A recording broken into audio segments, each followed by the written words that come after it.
Oh, Jeff, it's such a nice spring day for a stroll here by the Saco River in Biddeford, Maine. It is. Even though we're pretty much in the heart of downtown, the river is just a gorgeous natural distraction. Love it. All right, where are we heading? Well, we're going to walk across the bridge here to Factory Island right in the middle of the river. Okay, and what are we looking for?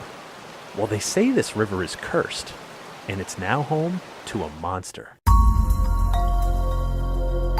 Hi, I'm Jeff Belanger. And I'm Ray Auger, and welcome to episode 85 of the New England Legends podcast. If you give us about 10 minutes, we'll give you something strange to talk about today. We are so glad you're joining us on our mission to chronicle every legend in New England, 1 week and one story at a time. We sure are. And we couldn't do that without our Patreon patrons who are keeping our episodes commercial-free. Woohoo! If you want to become a bigger part of this movement, head over to patreon.com/New England Legends. And for as little as $3 per month, that's like what, one fancy coffee? Yeah. Yeah, right. You get early access to new episodes, plus bonus episodes that no one else gets to hear. And we love when you guys get involved. We do. Whether you join our super secret Facebook group or when you reach out... It's a secret. Or you reach out through our website. I thought you were having an issue right there. No. OurNewEnglandLegends.com. That's the website. Or you can call or text our legend line anytime, 617-444-9683. Keep in touch, and please tell a friend about our show. We do appreciate that when you do, so thank you. Okay, so Ray, keep your eyes peeled for a white monkey river monster. Wait a minute. A white monkey? Yeah. All right. In downtown Biddeford, Maine. Right. Okay. Maybe we should set this up. I think that might be the safe thing to do. The year is 1675 here on Saco Island. We're not far from the mouth of the Saco River where this body of water spills into the Atlantic. Though European settlers are arriving almost daily throughout the region right now, this is still very much Native American land, the land of the Sokokis Indians. And Squando is their chief. Now, Squando is very well respected, not just by his own people, but by the white settlers as well.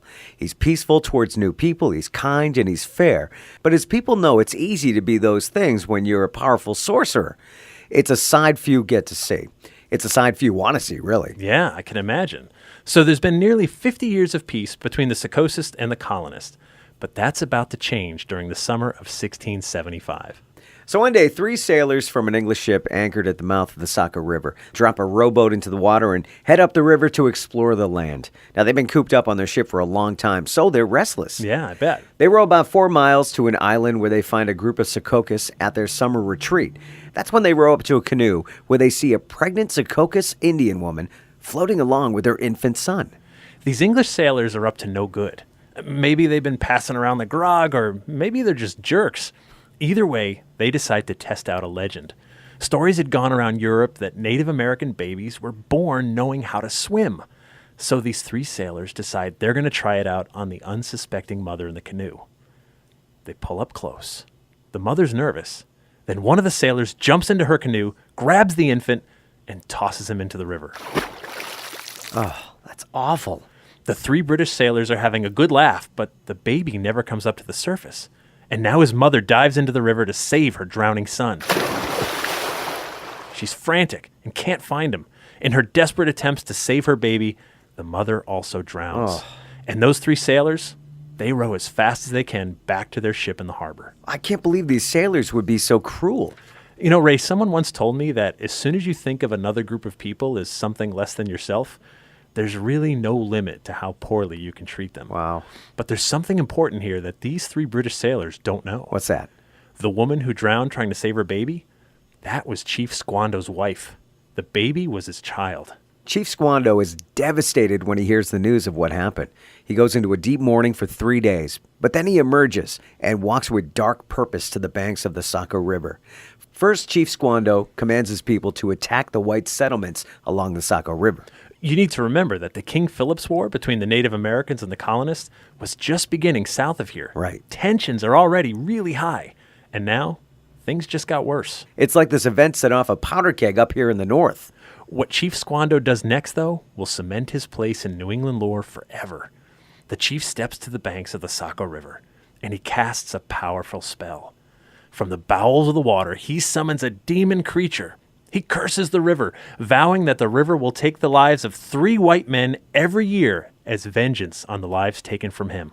For the next few years, the entire region is at war. King Philip's War would go on to wipe out 3/4 of the Native American population and a huge percentage of the colonists as well. Right. It's a dark time, but eventually it ends. More colonists arrive, and then more, and then towns grow into cities. This area is one of the oldest European settlements in the country. White settlers first arrived here in 1616, which is 4 years before the Pilgrims landed at Plymouth Rock, if you're keeping score. Jeff, we're always keeping score. That's true. So the town incorporated as the town of Saco in 1653 and would go on to become Biddeford. But here's the crazy thing about Chief Squando's curse. It held up. It did? It did. Men drown here every year, and each time it occurs, locals recall the curse. Each new drowning breathes new life into the legend. And that brings us back to today. Yeah, but Jeff, people do drown. It happens in any body of water. Yeah, that's true. And not only that, I looked this up. 80% of people who drowned are men. Why do you think that is? Because we're stupid and we take dumb risks. Hold my beer. I think I can swim out there and wrestle that giant sea monster. Exactly. Plus, the Saco River is 136 miles long and crosses into New Hampshire, which means that's a lot of area for accidents to happen. Yeah, that's also true. But consider this. In 1947, there were no documented drownings in the river, and that caught the attention of the newspaper. A headline from the Maine Sunday Telegram reads, "Saco River outlives curse of Indian chief." So the fact that no one died that year in the river made the news. It did. But then people have drowned since 1947, and each time it happens, of course, the curse is back. All right, I get the curse of claiming 3 lives every year as punishment for the 3 lives taken from Squando. Right. But where does this white monkey monster fit in? Well, I think this is the case of maybe 2 different legends merging into each other along the way. You've got the curse of the river, which mostly holds up due to many people drowning over the years. But then there's this white monkey figure. All right, we already talked about the ghostly white moose of Lobster Lake back in episode 64. Yeah, that's right. So we already have white animals in Maine, but an albino moose is far different from a monkey that doesn't belong anywhere near here, Jeff. No, that's true. But this white monkey is described as having webbed hands and feet, so it's aquatic. Calling it a monkey is most likely a person's best guess comparison to something they do recognize. Okay. In some versions of the story, it's the monster that drowns you in the Saco River. In other versions, the creature is sighted, but the witness lives to tell about it. Obviously, if a creature killed everyone who saw it, there'd be no one around to talk about the tale. Oh, that's a good point. Well, still others believe maybe the creature is Squando's infant son, who transformed into this monster to seek his own revenge. Well, if you think about it, this legend, this monster, this curse, has actually saved lives too. Well, how do you figure? Well, if you walk up to the Saco River, ready to do something stupid, maybe you think twice, knowing there's a curse and a monster waiting for you. So in a way, Chief Squando's revenge winds up keeping some of us safe. Sure. Which in a way returns the chief back to his kind and gentle ways before the murder took place. Well, not every monster is here to kill us, Jeff. So true. And if you don't already subscribe to our podcast, please do because it's free. Find us on iTunes, Google Play, Stitcher, Spotify, iHeartRadio, or wherever you get your podcasts. If you visit our website at ournewenglandlegends.com, you can experience all of our past episodes. We almost always post photos as well related to each story on the episode page. Right. And you can check out the New England Legends television series on Amazon Prime. Until next time, remember, the bizarre is closer than you think.